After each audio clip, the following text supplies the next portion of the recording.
ನಾನು ಇವಾಗ ನಮ್ಮ ನಂಜನಗೂಡು ತಾಲೂಕು ಬದನವಾಳ ಗ್ರಾಮದಲ್ಲಿರೋಂಥ ಬದನವಾಳ ಖಾದಿ ಕೇಂದ್ರದಲ್ಲಿ ನಿರ್ಮಾಣ ಆಗ್ತಾ ಇರೋಂಥ ಯಾವುದು ಸಬರಮತಿ ಆಶ್ರಮದ ಕಟ್ಟಡದ ಬಗ್ಗೆ ತಮಗೆ ವಿವರಗಳನ್ನು ನೀಡಬೇಕು ಅಂತ ಅಂದ್ಕೊಂಡಿದ್ದೀನಿ. ಈ ಸಬರಮತಿ ಆಶ್ರಮದ ಕಟ್ಟಡದ ನಿರ್ಮಾಣ ಮಾಡಬೇಕು ಅಂತೇಳಿ ನಮ್ಮ ಪ್ರವಾಸೋದ್ಯಮ ಇಲಾಖೆಯವರು ಸುಮಾರು 2018ನೇ ಇಸ್ವಿನಲ್ಲಿ ಒಂದು ಯೋಜನೆಯನ್ನು ತಯಾರಿ ಮಾಡಿ ಸರ್ಕಾರಕ್ಕೆ ಸಲ್ಲಿಸಿದರು.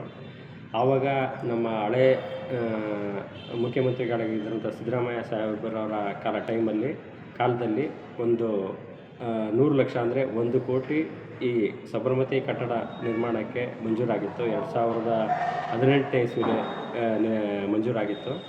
ಆ ಮೊತ್ತ ಏನಾಯಿತು, 2019ನೇ ಸಾಲಿನಲ್ಲಿ ಮೊದಲನೇ ಹಂತದಲ್ಲಿ 50 ಲಕ್ಷನ ನಮ್ಮ ಪ್ರವಾಸೋದ್ಯಮ ಇಲಾಖೆಯವರಿಗೆ ಬಿಡುಗಡೆ ಮಾಡಿದ್ರು.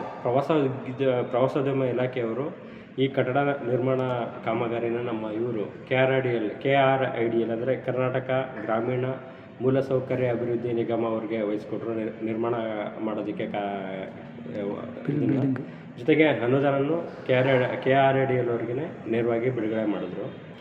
ಅದು 2019ನೇ ಇಸ್ವಿನಲ್ಲೇ ಕಟ್ಟಡ ನಿರ್ಮಾಣಕ್ಕೆ ಶಂಕುಸ್ಥಾಪನೆ ಕಾರ್ಯಕ್ರಮ ಕೂಡ ಆಯಿತು. ಮತ್ತು ಕಟ್ಟಡ ನಿರ್ಮಾಣದ ಶಂಕುಸ್ಥಾಪನೆ ಕಾರ್ಯಕ್ರಮ ಆಗಿ 2020ನೇ ಇಸ್ವಿನಲ್ಲಿ ಏನಾಯಿತು, ಕರೋನಾ ಬಂದಿದ್ದರಿಂದ ಅದು ಸ್ವಲ್ಪ ಕಾಮಗಾರಿ ಸ್ಥಗಿತ ಆಯಿತು. ಸುಮಾರು 2021ನೇ ಇಸ್ವಿವರೆಗೂ ಯಾವುದೇ ಥರ ನಿರ್ಮಾಣ ಕಾಮಗಾರಿ ಶುರು ಆಗಲೇ ಇಲ್ಲ. ಪುನಃ 2021ರಲ್ಲಿ ಶುರು ಮಾಡಿದ್ರು. ಆವಾಗ ಏನಾದರೂ ನಮ್ಮ ರೈಲ್ವೆ ಇಲಾಖೆಯವರು ಅಲ್ಲಿ ಪಕ್ಕದಲ್ಲಿ ನಮ್ಮ ಚಾಮರಾಜನಗರ ನಂಜನಗೂಡು ರೈಲ್ವೆ ಹಳಿ ಹಾದು ಹೋಗಿರೋದ್ರಿಂದ ಅಲ್ಲಿ ಸ್ವಲ್ಪ ಆ ರೈಲ್ವೆ ಇಲಾಖೆಯಿಂದ ಒಂದು ಅಬ್ಜೆಕ್ಷನ್ ಮಾಡಿದ್ರು. ಯಾಕೆಂದರೆ ರೈಲ್ವೆ ಹಳಿಗಳ ಪಕ್ಕದಲ್ಲಿ ಯಾವುದೇ ಥರ ಕಟ್ಟಡ ನಿರ್ಮಾಣನ ಮಾಡಬಾರ್ದು, ಅದಕ್ಕೆ NOCಗಳನ್ನು ತಗೊಂಡಿದ್ದೀರಾ ಕನ್ಸರ್ನ್ ಸಂಬಂಧಪಟ್ಟ ಇಲಾಖೆಗಳಿಂದ, ಮತ್ತು ರೈಲ್ವೆ ಇಲಾಖೆಯಿಂದಲೇ NOC ತಗೊಂಡಿದ್ದೀರಾ ಅಂತ ಅಬ್ಜೆಕ್ಷನ್ ಮಾಡಿದ್ರು. ಆ ಕಾರಣದಿಂದ ಅದು ಏನಾಯಿತು, 1-2 ವರ್ಷ ಕಾಮಗಾರಿ ಶುರುನೇ ಆಗಲಿಲ್ಲ. ಆವಾಗ ಎಲ್ಲ ಥರ ಸರ್ವೆಗಳನ್ನು ಮಾಡಿಸಿ ನಮ್ಮ ಕಂದಾಯ ಇಲಾಖೆಯವರಿಂದ ಮತ್ತು ಸರ್ವೆ ಡಿಪಾರ್ಟ್ಮೆಂಟಿಂದೆಲ್ಲ ಮಾಹಿತಿಗಳನ್ನ ತಗೊಂಡು ಸರ್ವೆ ಎಲ್ಲ ಮಾಡಿಸಿ, ಆಮೇಲೆ ರೈಲ್ವೆ ಇಲಾಖೆಯವರು ಕೂಡ ಅಲ್ಲಿ ಸರ್ವೆ ಮಾಡಾದ್ಮೇಲೆ ನಾವು ನಮ್ಮ ಏನು ಜಾಗ ಇದೆ, ಬದನವಾಳ ಖಾದಿ ಕೇಂದ್ರದ ಏನು ಜಾಗ ಇದೆ ಅದೇ ಪರಿಮಿತಿನಲ್ಲಿ ನಾವು ಕಟ್ಟಡ ನಿರ್ಮಾಣ ಮಾಡ್ತಾಯಿದ್ದೀವಿ ಅಂತೇಳಿ ಖಾತ್ರಿ ಆದಮೇಲೆ ಅವರು ನಮಗೆ 2022ನೇ ಇಸ್ವಿನಲ್ಲಿ NOC ಕೊಟ್ಟರು ಕಟ್ಟಡ ನಿರ್ಮಾಣ ಮಾಡೋದಕ್ಕೆ. ಮೊದಲನೇ ಹಂತದಲ್ಲಿ ಅಂದರೆ 2019ರಲ್ಲೇ ಬಿಡುಗಡೆ ಆಗಿದ್ದಂಥ 50 ಲಕ್ಷದಲ್ಲಿ ನಮ್ಮ KRIDL ಇಲಾಖೆಯವರು ಅಂದರೆ ಕರ್ನಾಟಕ ಗ್ರಾಮೀಣ ಮೂಲಸೌಕರ್ಯ ಅಭಿವೃದ್ಧಿ ನಿಗಮದವರು ಕಟ್ಟಡ ನಿರ್ಮಾಣ ಕಾಮಗಾರಿನ ಶುರು ಮಾಡಿದ್ರು. ಈಗ ಕಟ್ಟಡ ನಿರ್ಮಾಣ ಕಾಮಗಾರಿ ಆಲ್ಮೋಸ್ಟು 90ರಷ್ಟು ಭಾಗ ಪೂರ್ಣಗೊಂಡಿದೆ. ಇನ್ನೊಂದು 10% ಅಷ್ಟೇ ಉಳಿದಿರೋದು. ಇವಾಗ ಅಲ್ಲಿ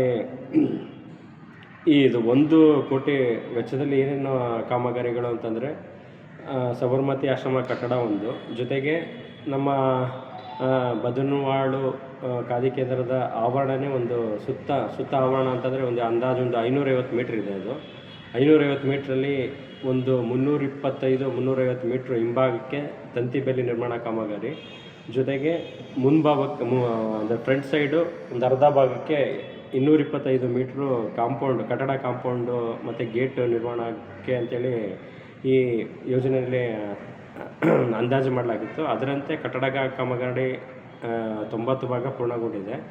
ಆಮೇಲೆ ಒಂದು 325 ಮೀಟ್ರ್ ಹಿಂಭಾಗಕ್ಕೆ ತಂತಿ ಬೇಲಿ ಕಾಮಗಾರಿ ಆಲ್ರೆಡಿ ಪೂರ್ಣಗೊಂಡಿದೆ.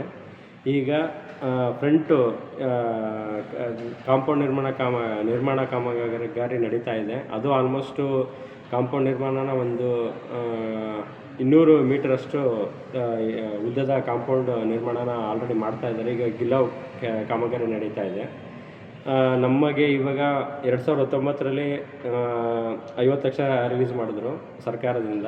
ಪುನಃ ಮತ್ತೆ 2023ನೇ ಇಸ್ವಿನಲ್ಲೇ 25 ಲಕ್ಷ ರಿಲೀಸ್ ಮಾಡಿದ್ರು 2ನೇ ಹಂತದಲ್ಲಿ. ಪುನಃ ಮತ್ತೆ ಹೋದ ವರ್ಷ 2025ನೇ ಇಸ್ವಿನಲ್ಲಿ 15 ಲಕ್ಷ ರಿಲೀಸ್ ಮಾಡಿದ್ದಾರೆ. ಈಗ ಒಟ್ಟು 90 ಲಕ್ಷ ಈ ಸಬರಮತಿ ಆಶ್ರಮದ ಕಟ್ಟಡ ತಂತಿ ಬೇಲಿ ಕಾಮಗಾರಿ ಕಾಂಪೌಂಡ್ ನಿರ್ಮಾಣ ಕಾಮಗಾರಿಗೆ ಬಿಡುಗಡೆ